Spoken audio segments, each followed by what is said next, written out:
What more can you tell us about this protest and also how much or how little support this lockdown has with the public?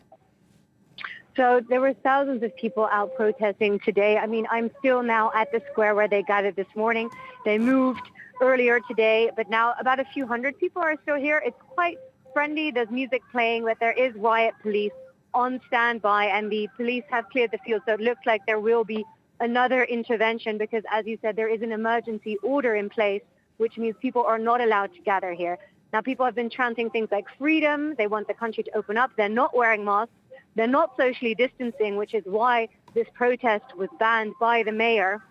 And of course, it's not the first time that we've seen these kind of protests in the Netherlands. Last year in January, they met at this very place, the Museumplein in Amsterdam, weekly to, as they call it, drink coffee, which means they're not protesting, they're just hanging out.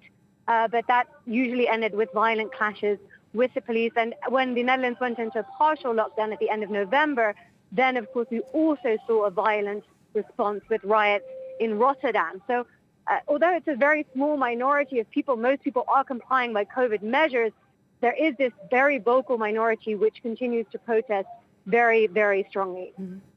Now, this current lockdown, which closed all non-essential businesses, it's set to last through at least January 14th. What's the state of COVID infections now, a few weeks after this lockdown went into effect? So Omicron is now dominant in the Netherlands. 80% of infections in Amsterdam are now Omicron infections.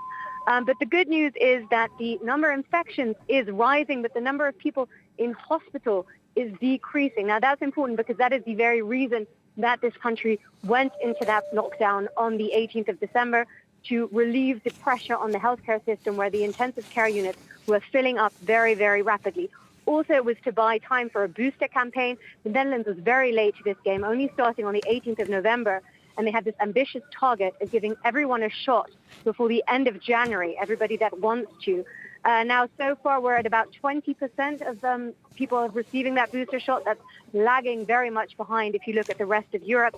But they are putting more than 1 million jabs in arms across the country. And the logistical campaign to keep that going is gearing up. Now, if that's enough, we'll find out tomorrow. There'll be a press conference by the government to declare whether schools will be able to reopen their doors next week or whether this lockdown looks set to continue for even longer.